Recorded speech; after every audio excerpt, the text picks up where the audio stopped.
RBI के निर्देश के बाद बैंक मंगलवार से 2000 के नोटों को वापस लेने की प्रक्रिया शुरू कर देंगे।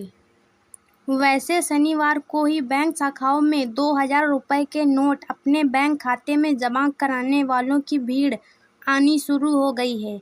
लेकिन 30 सितंबर 2023 के बाद 2000 के नोटों का भविष्य क्या होगा, उन्हें प्रचलन में रखा जाएगा या नहीं, इसका अंतिम फैसला केंद्र सरकार करेगी।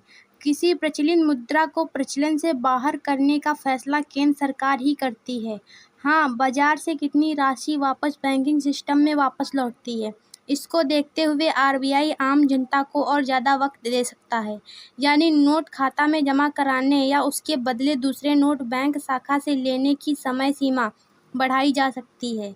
बैंक अधिकारियों ने बताया कि 2000 के नोटों को लेकर आरबीआई की तरफ से जारी निर्देश मंगलवार से लागू होने हैं, लेकिन शनिवार को ही बैंक शाखाओं में ग्राहकों की भीड़ आनी शुरू हो गई है। सोमवार को इनकी संख्या और बढ़ने की संभावना है।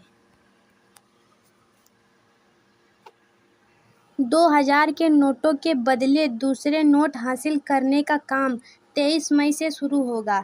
उसके बाद ग्राहकों की भीड़ बढ़ने की संभावना है। हालांकि इस बात की कोई संभावना नहीं है कि नवंबर 2016 के नोटबंदी जैसी हालात होंगे। वजह यह है कि तब सिस्टम में प्रचलित 87% नोटों को सिस्टम से बाहर करने की कोशिश की गई थी, जबकि इस बार सिर्फ 11% नोटों को ही बदला जा रहा है। केंद्रीय बैंक सुनियोजित तरीके से पिछले 3 वर्षों में सिस्टम से 2000 रुपये के नोटों की बड़ी संख्या में बाहर कर चुका है। वित्त मंत्रालय के सूत्रों ने बताया कि 2000 रुपये के नोटों के बदलने की प्रक्रिया की पूरी निगरानी होगी और सारे रिकॉर्ड रखे जाएंगे।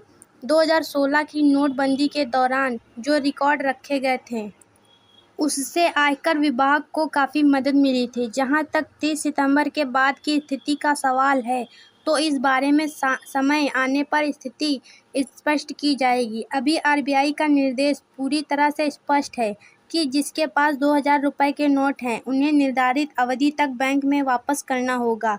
उसके बाद का फैसला जो स्थिति बनेगी उसके आधार पर होगा। 2000 के नोट वैध रहते हैं या नहीं, इसका फैसला सिर्फ वित्त मंत्रालय ही कर सकता है। शुक्रवार को आरबीआई के निर्देश में स्पष्ट कहा गया है कि 2000 के नोट वापस लिए जाएंगे, लेकिन ये बतौर नोट वैध बने रहेंगे। एक और जानकारी सामने आई है कि भारतीय रिजर्व बैंक के 2000 के नोटों को चलन से बाहर करने के बाद रेलवे ने भी निगरानी बढ़ा दी है। 2000 के 5 नोट देने वालों